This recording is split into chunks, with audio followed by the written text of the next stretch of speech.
Hi. Hola. Do we read this? Okay. Good morning to everybody. Thank you very much for being here. It is our honor to start the 2-day juries of MA2, right? It's these 2 days. Well, we're going to start by maybe introducing the jurors that they've come, and later on, Jordi and I will explain what we've been doing this year. We are joined, first of all, by Gisela Domenech, an architect from Barcelona, whom we met teaching at Buenos Aires. She, on top of being a good architect, she specialized on energetic architecture. No, is it energetic? Yeah, well, sort of. Again, next to her is Daniel Lopez Perez, a good friend, architect, professor at San Diego School of Architecture, the University of San Diego. We are very pleased to have him here. As a matter of fact, it's a coincidence that he was in Madrid, so we've managed to get him here at YAC. With Daniel as well, we met very early on our careers in London when we were studying both under Fashid and Alejandro. So it's been a long time that we met. As well, we are joined with Fanny Lopez, who's historian of architecture and urbanism. Areti, our head and director and inspirator of the school. So thank you for being here. Silvia, Matilde, and Maria, which I take the advantage of thanking you for coordinating all the year and everything.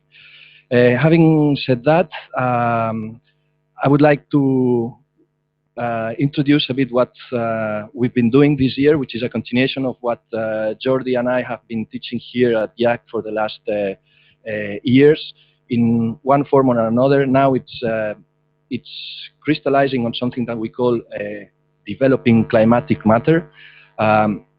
It is mainly a process to avoid metaphors in architecture. Again, it is about joining two concepts that they are nowadays paradigmatic of, we think paradigmatic of the 21st century architecture, what is becoming architecture for the new millennium, which is, say, ecology and object-oriented programming.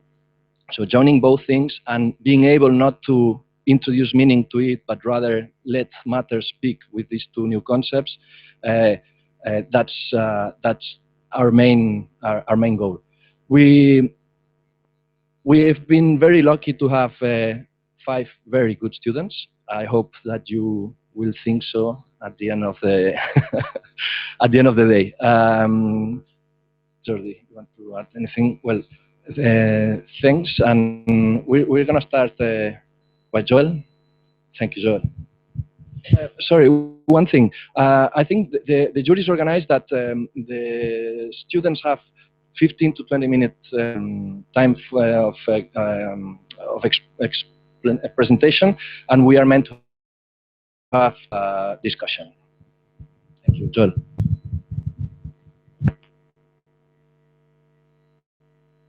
To very basically explain what my thesis is about. In almost one sentence, my thesis is about converting decommissioned oil rigs, which are these offshore platforms that are pumping oil up for us from the ground, into fishing farms that are being operated by inmates. And there's a whole concept behind this, and I'll explain to you in details what this is about in this video. Joel.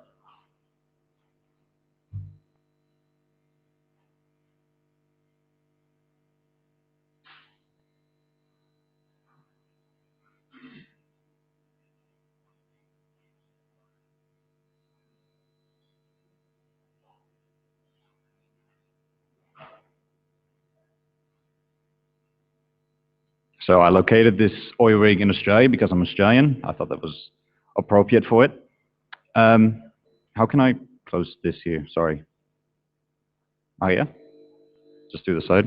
Okay. I'm not an Apple person, so I don't know. So as you can see here, this is the oil rig. You can see underneath that you have this fishing area. I'll tell more details about it later. The idea is that I wish to convert, the process is that I want to actually make this oil rig for a couple of reasons, the outcomes. First of all is to reduce over-prison population, because that's globally it's about 10% overpopulated, which actually gives the inmates a lot of issues inside and outside of prison. So with this, I want to actually implement them in here, which leads me to the second cause, which is to actually teach them skills that they can use for implementation in post-prison. So in real life, they actually have these skills developed, and they can use it for work. The third part is that the issue of actual fishing.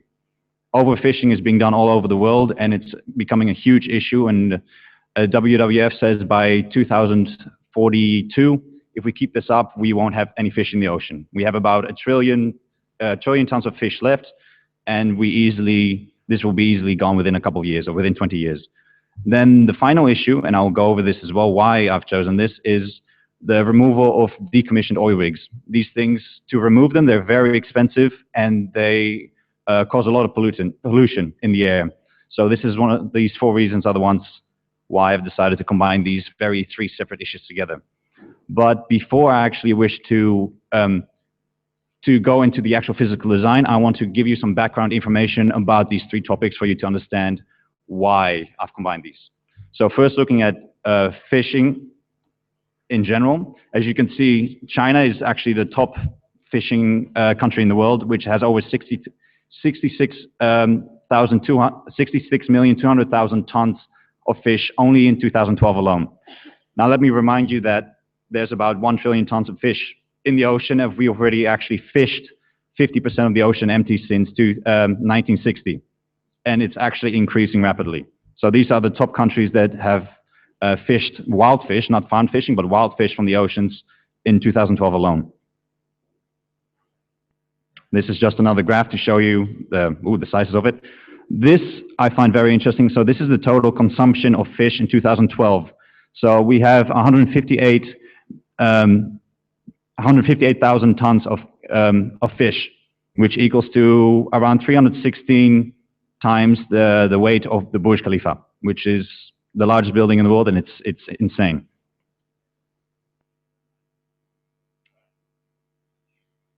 You can see as well, as I said before, since the 1960s, it has been rapidly increasing in fish removal. So what you can see here is the aquaculture has actually increased over the last couple of years, and for the first time last year, aquaculture, which is fish farming, has actually overtaken wild fishing, because people start to realize the importance of, well, keeping the oceans populated. And you can see that wild fishing capture rate is actually slowly declining, which is great news. This here is actually the global fishing site in 1950. So it shows you the medium, low, and heavy fishing exploitation areas. This is what we have today. So you can see it has rapidly increased, and it has become quite critical.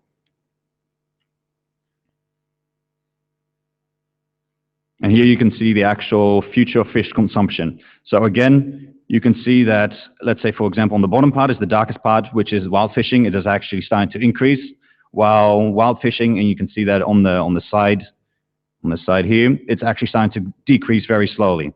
This graph is a little bit behind because we're actually ahead of this graph, but it shows you a prediction of what is going to happen.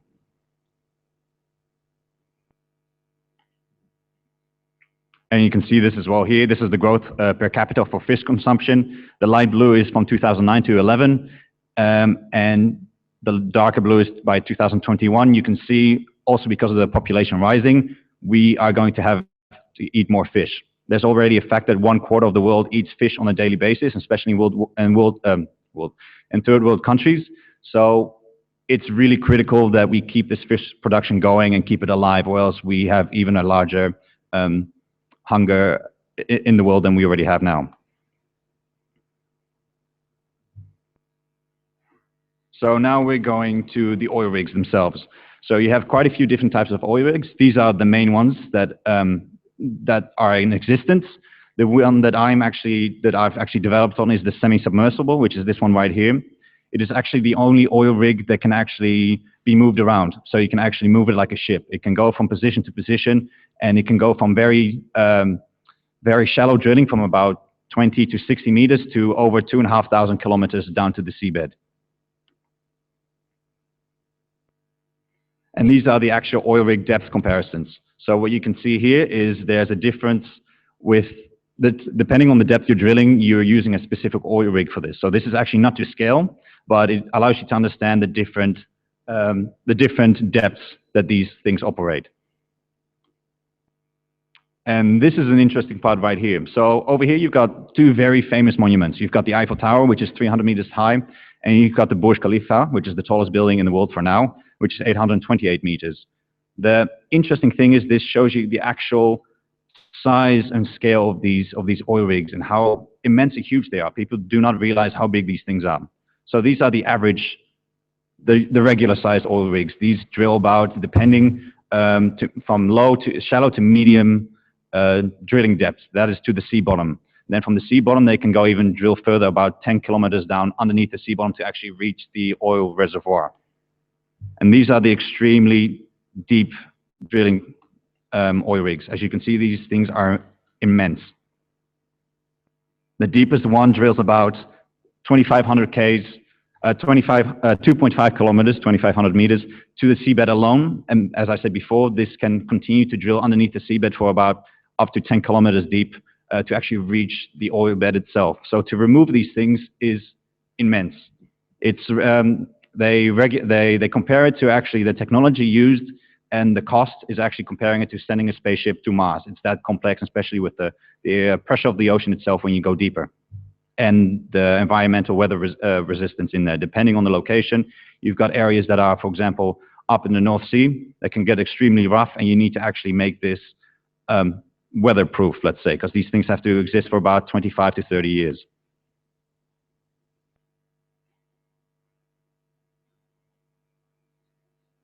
So what I found interesting as well is these oil rigs are rapidly disappearing for a couple of reasons. The first of all is because they're becoming too expensive to operate due to the lack of oil reserves that we have. It's really hard to, let's say, suck out the oil from the reservoir.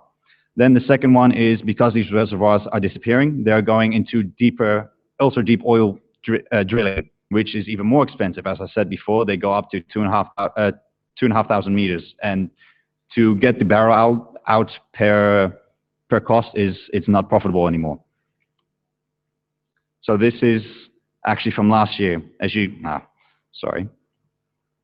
can see, it is actually rapidly depleting. So from the previous part here,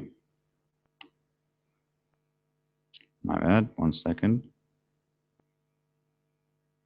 I'm a little bit too far back. But every year, these oil rigs are rapidly depleting or being decommissioned because they simply cannot afford this anymore. So this is from 2014. So these are the different kinds of oil rigs. And this is from 2015. And you can see they rapidly are disappearing. And you can see as well here, the removal rate is actually starting to increase. So this is installed per annum. You can see in the 1980s, it's become very popular because they've got the proper technology actually start drilling down into these deep depths. And because the oil rigs life expectancy about 25 years, you can see by now it's actually starting to deplete. So the install rate is the light blue area, which is starting to lower itself by 2010, as you can see, and the removal rate is actually starting to increase. Now, I've done the calculations and the costs, and what I've come up with, and here's a slight typo. So the removal cost is not 600 million, it's 60 million, which is equal to the construction of the Empire State Building today. This is per removal of an oil rig, and there are about 7,000 to 9,000 oil rigs in the world globally. The carbon dioxide released is 400,000 tons per one removal, which equals to 103,000 cars driving 20,000 kilometers annually. So it's just the average car, which is per removal very extreme. The nitrogen oxide released is 5,700 tons, and the sulfur dioxide is 5,100 tons. These are all, as we all know, chemicals that damage the ozone layer, that damage the environment, and it just gets worse and worse, especially because in the next 15 years, we're going to have a lot of removals. It's just going to increase. This is the oil rig that I've been studying. So it was quite hard to get these plans because they're very confidential, but I've started to analyze and simplify the plans. Then I actually started to look at the circulation, because what I wanted to understand is how do these people move through these oil rigs, and how can I have these inmates move through these oil rigs without compromising any security issues or reasons. So I started to look at the plan, the circulation, the machinery itself, so understanding how much I can actually move and how much I can actually keep, and just understanding where the engine rooms are. After this, I looked at, which is very important for us, of course, psychologically, open and closed spaces. So inmates need to exercise, they need to go outside. I have to look at which ones are the opens and which ones are the closed. So this one actually here, the dark blue is the closed space and the light blue is open. This is a combination of all of them. Now, the next part, these are prisons. So, of course, after I've actually analyzed the physical design of an oil rig, I'm starting to look at prison systems, because I need to understand how prison systems work, what the layout is. So the only problem I've had is that due to security reasons, I could not get modern prisons that are actually still operational, because for obvious reasons, I can't analyze these. So I've actually started to analyze modern prisons that have not been existing anymore for quite a few years, but they still have existing layouts of plants. So these are the Milbach prison, this Saint-Michels in Toulouse, and the Alcatraz prison. So again, I've started looking at the layouts, at the circulation. So depending on the thickness of the lines is how often the inmates move in and out, or how often this is used by inmates. And then on the bottom here, you see the actual security layout, which I will explain later. Again, dark blue is open space and light blue is enclosed in an interior space. Combination of all of them together. Now, the security levels in a prison, of course, is extremely important. So what I figured out is there are 4 main security levels. So you've got the master control, which controls everything. These are the guys that sit in the control room, and they've got cameras everywhere, and they see everything that's happening inside the prison and outside. The local unit control is the actual housing itself that actually observes the inmates in more detail. Then you've got the housing unit, which is the cell itself. So you've got a security guard that stands in the local unit control and looking into the housing, and he can observe personally face-to-face with these inmates. And then you've got your intake and release, which is, entering or exiting the prison. And I've actually looked at this and see, as you've seen before, look at the different security levels and see how these work. Now, in order to understand what these inmates need, I had to look at them as a population as well, and psychological as well. Why are these people inside of these prisons, and why are they so overpopulated? So I looked at, in the beginning, I started looking at the population themselves, which ones are the most incarcerated, which is, unsurprisingly, the US. Afterwards comes China, Brazil, Russia and Brazil.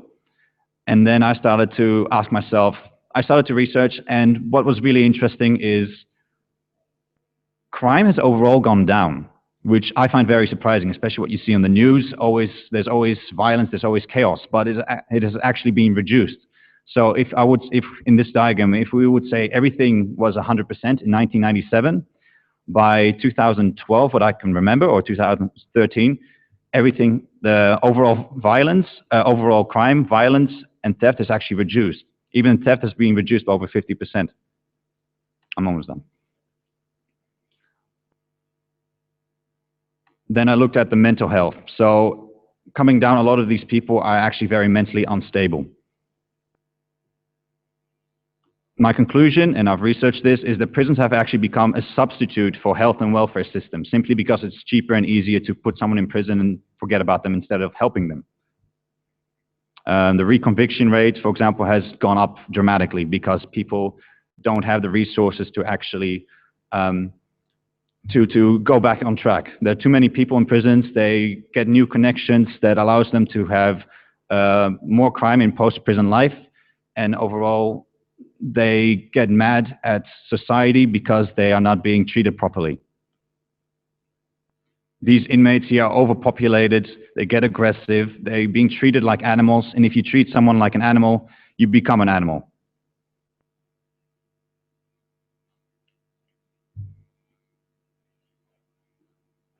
And this is the background what I wanted to discuss with you about why I decided to combine these issues together. So now going to the physical design. So this is the oil rig. There are three main levels in here. As you can see, you've got the lower part, which is the fishing. Then you've got the actual rig itself, which is where most of the operation is constructed. And you've got the oil rig on top. Now, this is quite a difficult, complex diagram, so I've actually simplified it a little bit. It keeps on getting simpler. And then looking at the levels, the derrick, the tower, the derrick itself was actually originally completely hollow on the inside. The derrick, which is this area here, was actually, let's say, the heart of the rig itself. This would actually pump up the oil. This is the main engine of the oil rig itself.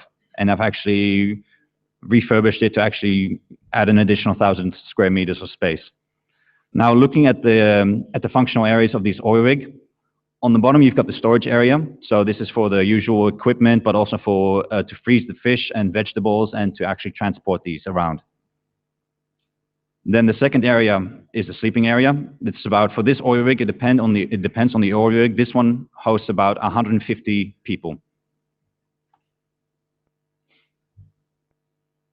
You've got your social areas, which are extremely important, especially for inmates, because my idea is to keep these inmates psychologically. You can keep them maximum for about 3 months on an oil rig before they start to get psychological damage. This is also for oil rig workers. So I think for inmates, this is the same importance. So for example, these inmates would go for 4 years in jail, and then for the last 3 months or 4 months, they can actually go to these oil rigs willingly if they want to actually learn these new skills and to develop these skills and for them to prepare themselves outside prison life. So you've got your secure areas, which are the main control rooms and the security areas, including admin. You've got your mechanical areas as well. And then what I've started to analyze is what I wanted to add to it is something that hasn't been done before, is I wanted the highest electrical consumption is air conditioning. And what I wanted to do is to actually get a natural wind flow through the whole building. Now, on the ocean, especially further out in the ocean, there's always wind going on. It's always continuously happening, about 6 to 7 meters per second. So what I started to do, sorry, I had to go a little bit back. So what I started to do is actually analyze, using this system, which I will explain to you in a second, analyze which areas are actually cooler and hotter. So what you can see here is with the light, with the dark blue area, it's actually about 19 degrees, which is optimum for sleeping. Then the medium blue area is 20 degrees, which is perfect for office work, for example.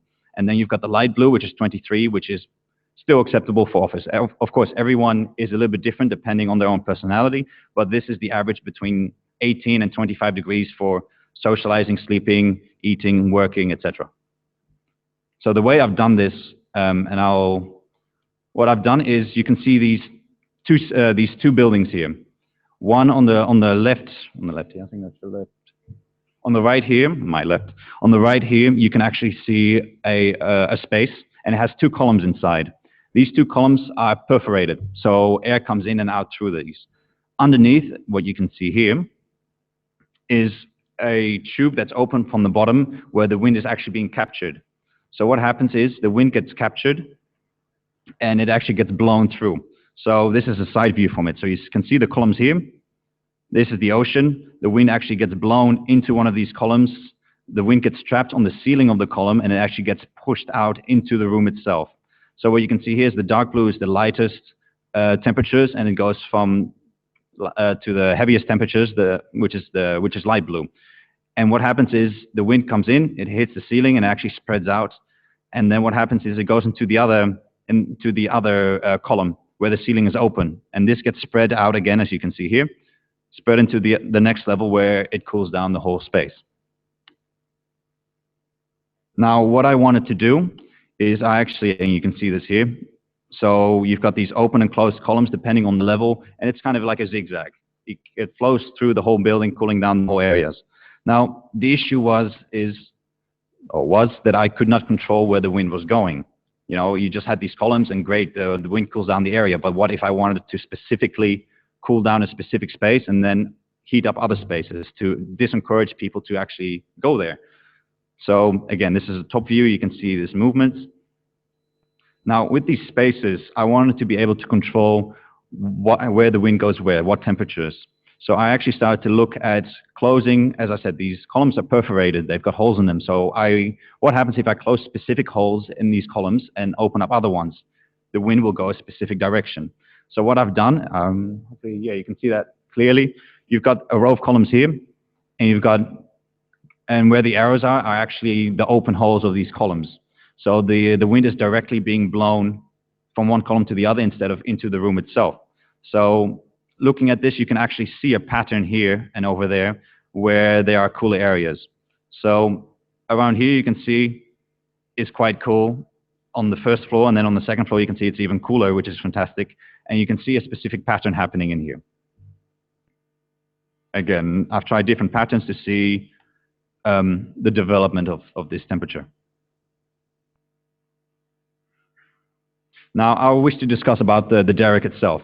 So the derrick, as I said, is actually completely hollow normally on the inside, but I think also to have a nice view, it would be great to actually populate this, to actually add floors to it and add functions to these, to understand, to add extra space to it. And everyone enjoys a nice view, and imagine being this derrick is about 60 meters high. So you'd have a fantastic view over this as well, which helps people psychologically to relax.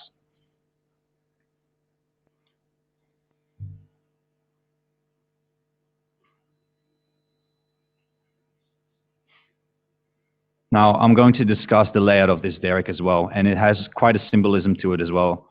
So what you see here is the physical layout of the derrick. So normally, the blue areas are actually open. So these blue areas now are made from glass to give a nice view into and close off the room. What you see here is the actual circulation. So over here, you've got the elevator. It only reaches a certain level, and I'll just tell you afterwards why. And you've got stairs as well in case of emergencies. Now, in between here, I've actually closed it off due to security reasons, because the lower part here is, let's say, call it public space, where the inmates can go, where they can operate, etc. And then the upper spaces here are security spaces for admin, for weaponry, and including the watchtower. So, of course, these have to be separated. Now, this is what makes the tower a little bit more symbolic, I find. The tower is the only energy resource in the whole oil rig. We have very minimal solar panels because of this new technology that are still developing called artificial photosynthesis. So photosynthesis is what plants use to create energy. So this new development, and I've got a short video for it to explain properly how this works. But you have water using a special catalyst. You actually put the catalyst, these two metals, in the water. Adding sunlight or electrical current to it actually generates hydrogen and oxygen. And this hydrogen, like everyone knows, can be used to power vehicles, to power engines, etc., while oxygen can just be released into the air. So you've got your solar panels, then you've got your water tank where the catalyst goes in, then you've got your hydrogen tank, which is the fuel storage, and underneath you've got the hydrogen generator. For example, which is highly unlikely, the hydrogen explodes, it explodes on top of the tower, which is very safe. People can evacuate and they can leave. So it's also a safety precaution feature. And here's a video explaining more properly how this exists, or how this functions. I thought we had 20 minutes. My research is taking renewable energy like wind and solar and then store it. Our focus has actually been solutions, discovery, and since we're out of time, new processes, which is a shame because I'm not done yet and I don't understand how this is water, sunlight hits skip this video. Sunlight hits it, and it's just hitting your house. It's hitting your house. And I'll go back to this. So on the lower part, you've got an aeroponic system, a planting system, a farming system, which is completely isolated from the rest, and it actually allows to grow people their own vegetables, which they will be able to sell later on because they get a huge amount of surplus to it. Through these different areas, well, it's got a lot of text to it, but you've got your gym, your armory, even your church, because a lot of people are quite religious, your recreation room. You've got the whole layout that I've actually analyzed from the prison system that I've implemented in the tower itself. Now, the tower itself has an observation room on the top, which actually is also historically accurate, which is called the panopticon. I don't know if you have heard of it, but the panopticon is used for the first modern prison, where there's a central tower in the middle that actually allows to observe everyone at the same time simultaneously.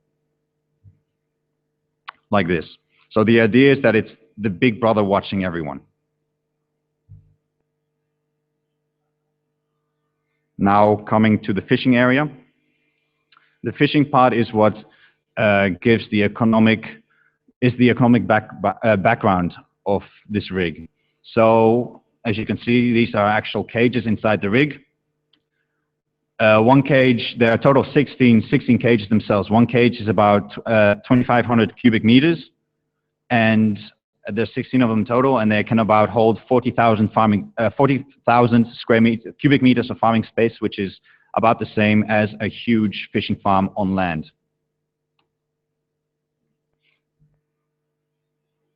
This is the layout of the fish cage itself. It actually has automatic feeders which already exist, and it's actually being produced in Hawaii by a company that is actually thinking of the same thing, of actually having open wild fishing farming, but then completely automated. But they have these automated fish feeders as well.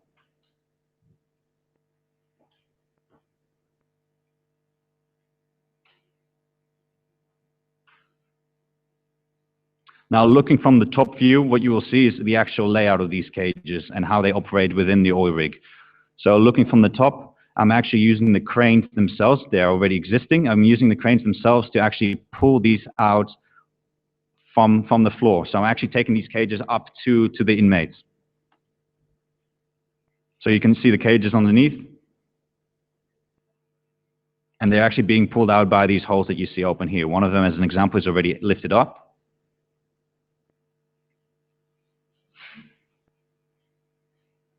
So this is a section of the fish farming. So what happens is, you can see here, the cage is being lifted up with a crane, and they're actually being released from on top. What happens then is that actually the cages themselves, the doors open, and the fish get they get dropped into these automated carts, which are being transported then into the building itself to be processed, cleaned, and then underneath here, stored into a freezer for later on to be shipped out to land. Now, I'm almost done, another couple minutes. What I wish to discuss as well is the circulation, the recyclable circulation in the boat itself, or in the rig itself. So you've got your produce. Over here, you've got the fisheries, and you've got the vegetables. These are being these are being processed and cleaned inside this building here, which is the manufacturing plant, I would say.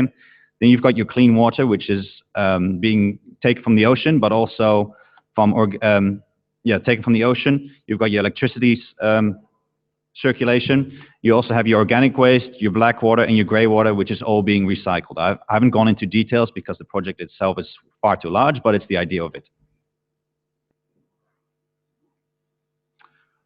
Since we run out of time, I wanted to show you a nice little cinematic idea of the oil rig, but so be it.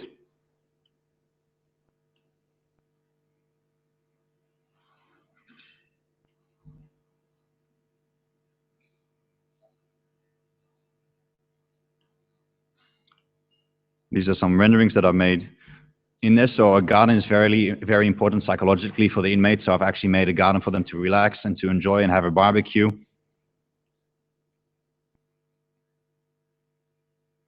The fishing area underneath, they can actually access it to see it on close-up, face-to-face. And that is it. Thank you.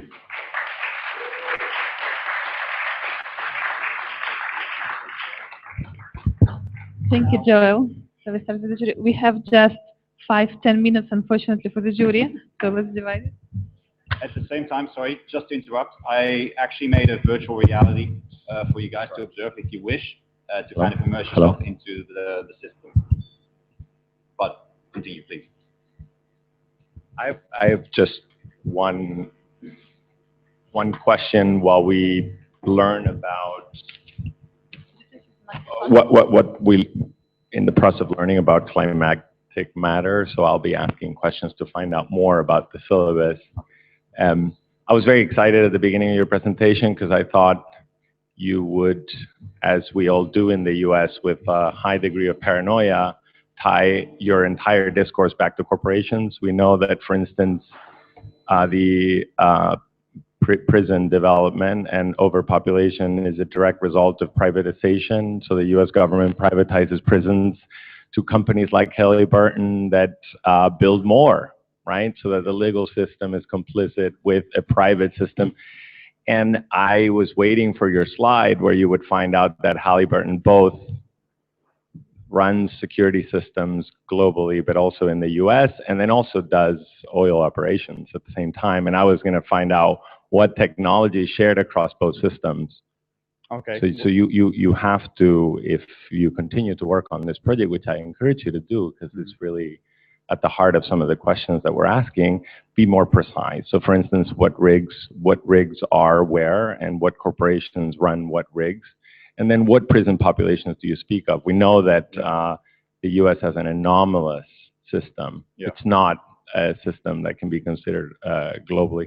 But I wonder, just so that we open up the conversation that we're going to have throughout the day, some of the polemics in the syllabus speak about challenging metaphors and signification, and you spoke quite a little bit about meaning. And so how can you tell us a little bit about what in your project you consider to be climatic matter? Can you define that?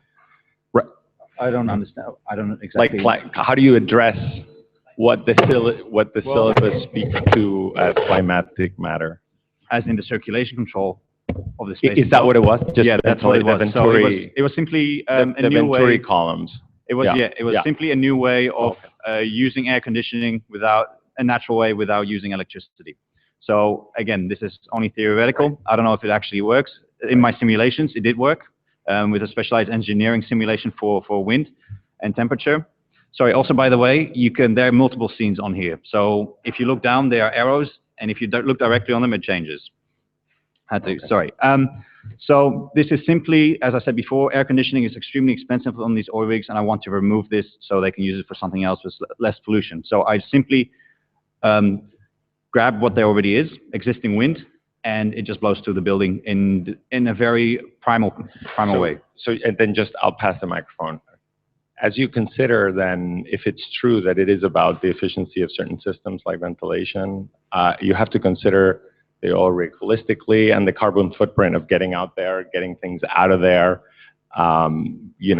More and more we are really scrutinizing the carbon footprint of what we do. Yeah. So if you develop, let's say, a vegetable hydroponically that then has to travel 900 miles, all that hydroponic effort is kind of brought into question. Well, but I'll pass the microphone. Sorry, just for that question. Think of it holistically. Because I've covered it, but the thing is we ran out of time, so I have to skip through it. But in NASA even use hydroponics with a very lightweight system that literally uses air to blow up the whole system. Oh, sure. In the rig, they'll be very efficient. Yeah. But having to get that back to land, or even population, or even people. It depends where the rig is. It can be very close to land, especially with these semi-submersible where it can move like a boat. Right. You can literally anchor it almost in the harbor. Right. So it won't be that big of an issue depending where it's located. So then for climatic matter, efficiency matters, right? I'm just learning the syllabus as much as the project. Thank you. Something that Joel is not giving or the importance that it had, and at least for Jordi and I, it was that climate was meant to be used for the control of the prison, rather than to use walls or the panopticon or the classical ways prisons are organized. He explored for a while during the year, what if the amount of, or the temperature or the amount of wind, that is what makes people gather in certain areas, or when they're fighting, if you just put them like very cold, they're going to stop fighting. I don't know. Trying to do something else, and that was the climatic bit. In his case, it was not material, but it was social, which, as a means of social control, is something novel, which for ourselves was something interesting. I'm saying that you manage somehow to have certain catalog of scenarios. No? So maybe well, this depends on missing, yeah. Maybe in the presentation, this is what is missing to understand really the relation between climate and architecture, or no architecture. Yeah. No? So that would be, I don't know if you have certain slides to show them. Well, I had to skip through half my presentation, so. No. Just following a bit the comment of you is, thank you for your presentation. I think one of the things that I was also noting down and thinking was the fact that from your whole discourse, what really triggered my mind is when you started to saying that you are controlling different kind of temperature and comfort zones so that you can allow different programs to happen, right? Like when there is 19 degrees, you're, let's say, placing the sleeping or the storage or the working or all these. And I found very interesting the fact that through climatic control, through temperature control, you can start organizing the space differently and create accessibility levels in a different way. I think that is a very powerful, let's say, kind of statement, no, or even intention. Although I have to say that at the end, it's not very clear, because at the end, what we are seeing as a kind of a programmatic agenda, diagram, and even, let's say, final design is very much close to the traditional way that the prison works, and that the how is it called? Oil rigger and fishing production work. So to me, I would have expected that you are a bit more radical in rethinking what is the future prison when it is connected with different kind of other program services or infrastructure, and what would that mean architecturally? What would that mean in terms of the final space configuration, in terms of design, and also in terms of occupation, no? I don't like your render where you're putting a space, and the space is always the one that people go out to play basketball or socialize, and it's always there. It's the same way that we've been designing. There is not this kind of a more dynamic possibilities that you could be given by your climate control. So if you go back, or not back, but if you go and check what are the new advancements, especially in relation to the factory plans, because you are more or less closely into that, you will see that there is a big change happening there in terms of new technologies entering humanoids, robotic arms, and how this is changing the space and the way that factories or production spaces are working, are operating, no? And I would have loved to see that, let's say, reflected on your thinking and final design. I agree, but I can continue on this project for another year to find these details. So eventually, if I had, I would say it's a stupid excuse, but if I had the time, I would definitely do this. But I had to, because it's such a large project, in general, I had to focus on basic things and the overall thing, and then that's it. So I completely agree with you. You know, I had to look more into design of it, but it's simply the manpower I did not have in that specific amount of time. Thank you. I have quite the same comments about this image of panopticon with kind of very old school image of the prison, but anyway, you already answered. Thank you for this very clear presentation. Thank you. And I guess it's very, powerful, and how you mix this issue of infrastructural transition and how you mix this kind of ecologic and climatic program with more social one. And I think it's worked quite well. And I have a question. Do you have any example in the history of architecture of this, the transformation of oil rig of prison on, and if it works? And there are quite a few, as in the circulation? Yeah. The circulation-wise, or the general transformation of an oil rig? It does exist. It's in prison way. Yeah, they have. They're actually in Thailand right now, which is very basic. They have a diving resort for this. Another one they're developing are hotels. So they're doing this already. It's still in concept because it's such a new issue that they're working on, that these things are being removed. So no, in the prison program. They are. Yeah. Oh, prison program, no. Yeah, yeah. That is okay question. Yeah.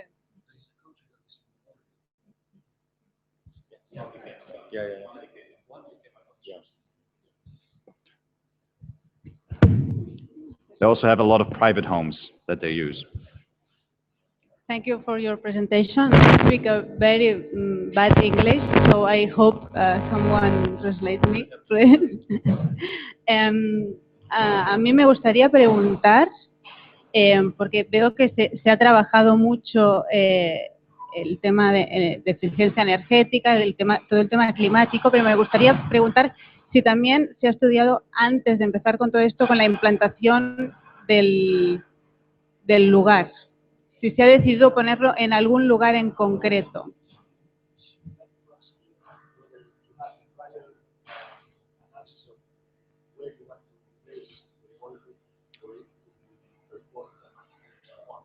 The best one is the Gulf of Mexico.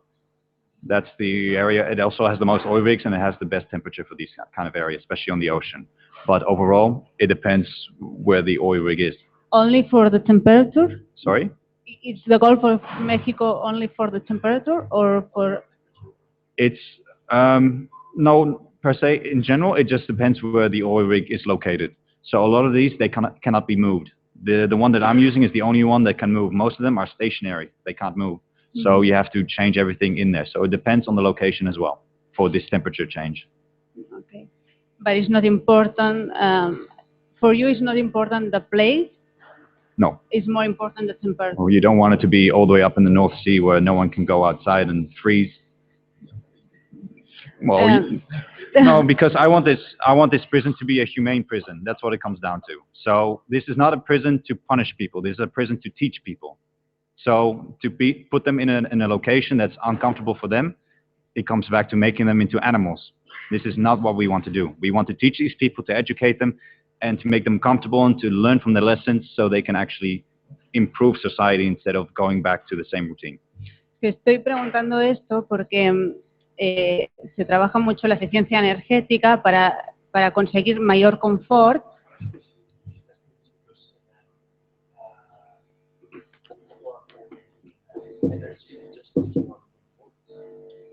Sí, que trabajamos el tema de eficiencia energética para conseguir mayor confort, pero no trabajamos, es decir, queremos solventar esto con todos los estudios que has hecho, que me parecen muy acertados y que están muy analizados, pero que no tenemos en cuenta el lugar. Y cuando se trata de un complejo encima del agua, el confort quizás también se tiene que conseguir por otros lados.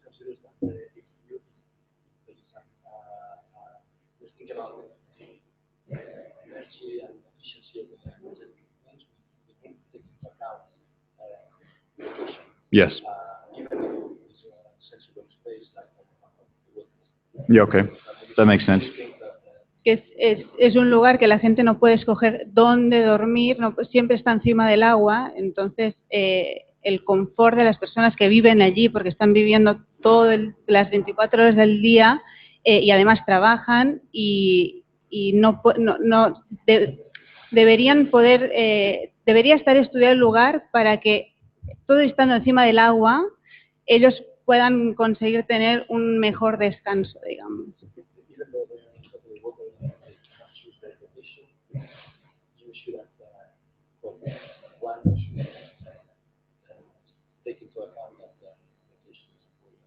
It is also for fishing, everything in general. It's also for fishing. Depends where you are. The fish species can either live or die. So it makes sense. I agree. Mm-hmm.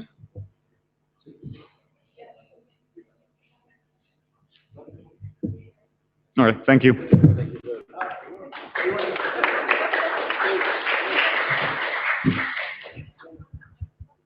Sorry, but... Oh, okay. Can I also have my headset? Okay. Thank you. Sorry, but for me it's interesting because we have year relation and it's the final comments, no? And I think that I like a lot your project. I think it's serious, it's very rigorous, and very implicated with your ideas.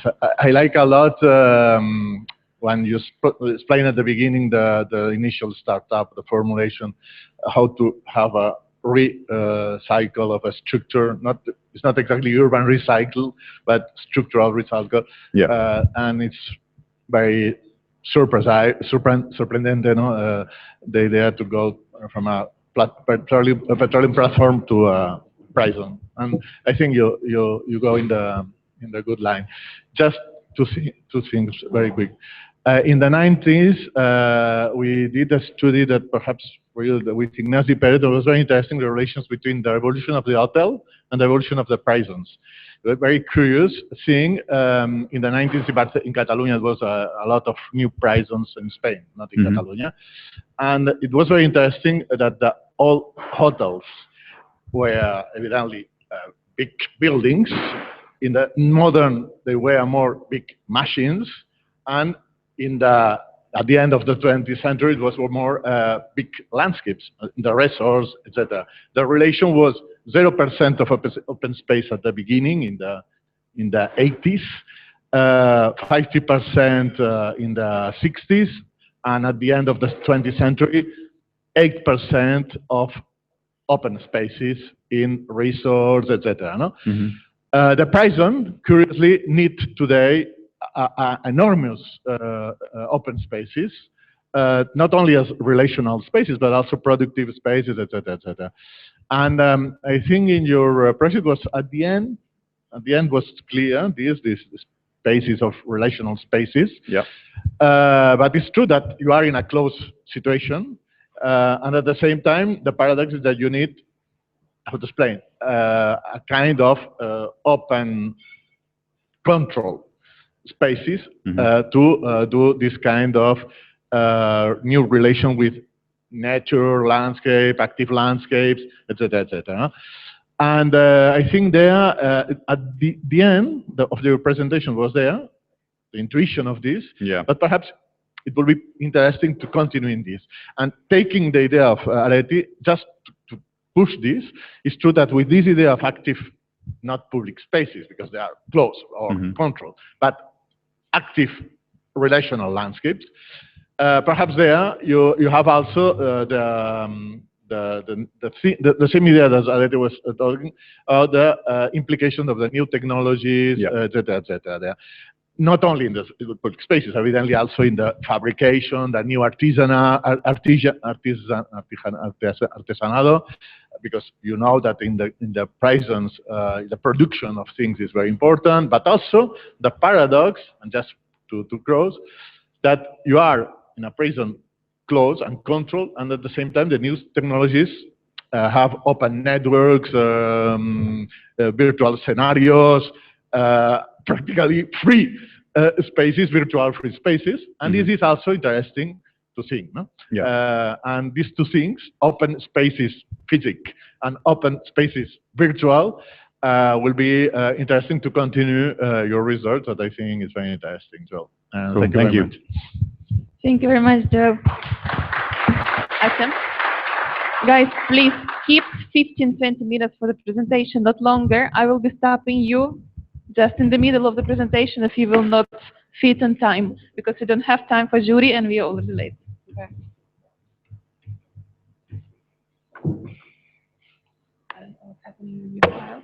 Why? It keeps moving from page to page. You go back. Okay. Okay. Hello, everyone. Why is it like this?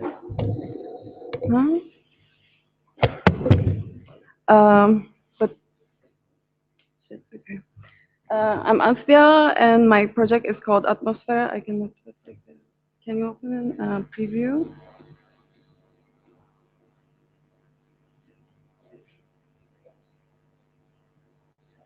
Here, I think I can do one.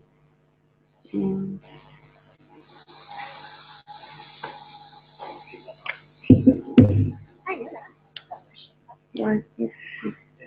Right, like We're joined by a new. It's rotating all over the Miguel de Molina, an architect, video artist, again, this one, so I need to rotate it. One more. Okay. Okay. So I would like to give like a little bit background before I explain my project. So before starting my thesis, I came across with Theo Mo, and he's a teacher in Harvard University, and he's specified in thermodynamic architecture. And he made me question about what makes up a space. He says that the forms that we design, the ideas that we have, are always independent from the matter itself. We don't go along with the behavior of the matter, but we dictate our ideas on it. So, whereas matter's behavior should determine the form. So I start to think, how can architecture be freed of its predetermined forms? How can the boundaries of space be situations and behaviors? Starting with the beginning of the 20th century, architects' ambition was the disappearance of this layer that defines the form, abandon the static and permanent. Okay. In 1970s, Super Studio did Supersurface. It was basically an infinite grid of infrastructure. They called it a motherboard sustaining nothing less than life itself. Archizoom with Nonstop City had a similar but critical approach, a utopian city of an infinite grid which modifies life and territory. Rainer Banham, his famous environmental bubble, was a transparent living pod with nothing but an air conditioning output where people can live without any boundaries or any clothes on. And this is one of my favorites. Yves Klein's air architecture. In 1960, he designed a Garden of Eden, which the barrier between exterior and interior dissipated, which walls and roofs are nothing but fire and air. Christo, in his Rap Tree work in 97, also intended to immaterialize the space and object. One of the recent examples of immaterialization of boundaries is the Blur building, as we all know.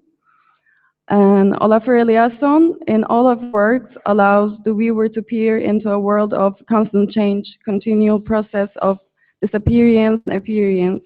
He simply does that by exposing the innate behavior of the matter itself. And Cloud Spaces is a work done in Biennale in 2010. One of the rooms is filled with smoke. The smoke is constantly changing, so the experience of the space is always dynamic. Last of all, one of my biggest drives doing this thesis was Philip Rahm. As many of you know, he's the founder of the motto, function follows climate. Basically, he uses climatic phenomena as new tools for architectural composition. Here, he puts one heat source in the space, and according to the movement of the air, he divides up the space. However, in all of his practices, he uses completely sealed up spaces.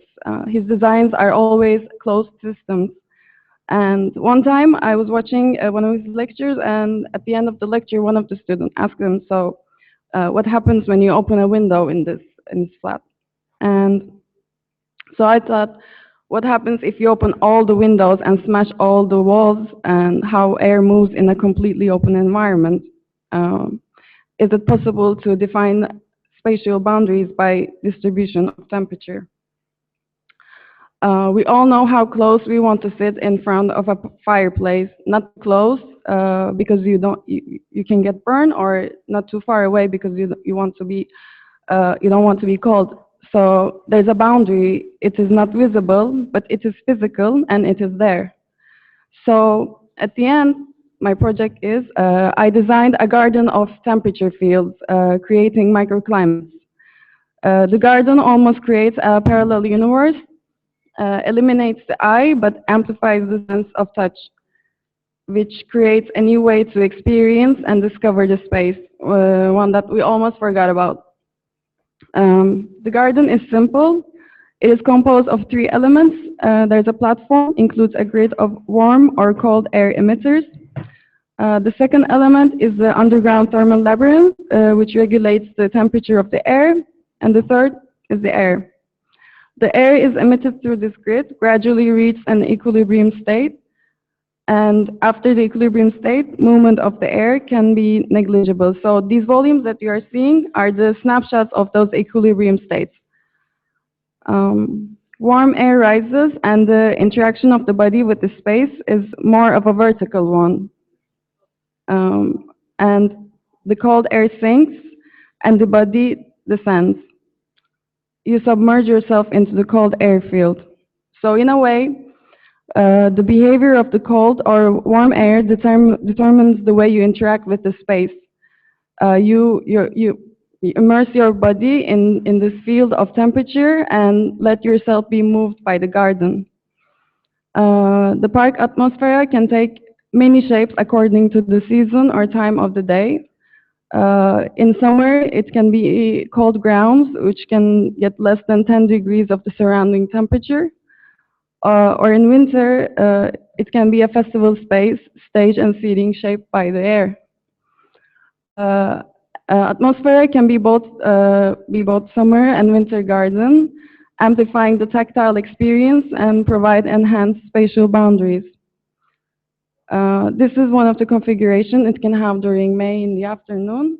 And if you want to see more and closer, we can go to the table if you want, and we can continue there.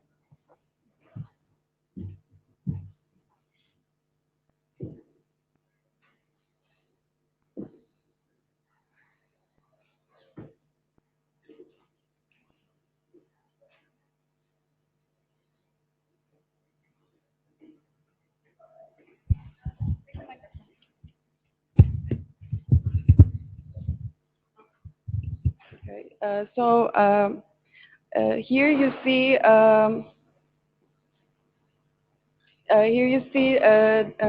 different scenarios, different configurations the garden can take according to the season. For example, this is January in afternoon.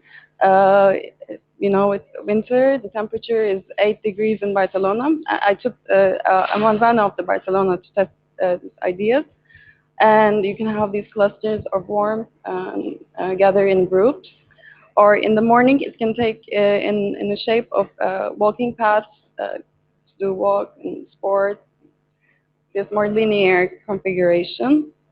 In August morning, you have these immersive grounds. This is called airfields. And what happens when the wind comes, it needs to reconfigure itself again to have its previous shape. And at night, you can light it up and have a different experience. The warm air can actually maybe be visible. The mechanics that regulates this garden, as I said before, is the thermal labyrinth. It takes advantage of the thermal mass of the concrete, and it is like 6 slabs of concrete built underground, and it takes up the air from above, and as the air circulates in the labyrinth, gets cold or warm, and it is given back to the above again. Here you see the section, and I said these are the snapshots of the specific temperature, but this is like the maximum field it can get. But as you get deeper, the temperature rises, so in a way it has like shelves of, you know, like you 10 degrees, you go a little bit further, it's like 11. It has another experience in itself too. And how I did these parks, like the logic, I can say, is that first I made a solar analysis of the site. As I said, I take one manzana of Barcelona, and then according to the solar analysis, I made a grid of density field where it's colder, the emitters will be closer to each other, and it's warmer. In August, they can be apart. And you see here the plans of the emitter. And this is what I did. And before doing that, I started with, you can take a look if you want, if I have a book. Like first I start to test the movements of the air in sections, and I try to explore how the proximity or the shape affects the movement of the cold or the convection of the air. And these also, I start to use engineering simulation software to test the proximity, the shape, CFD, Autodesk CFD.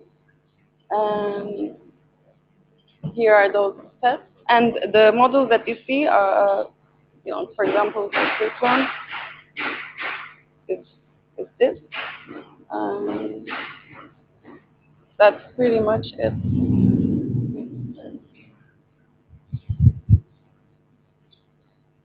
Please take a look.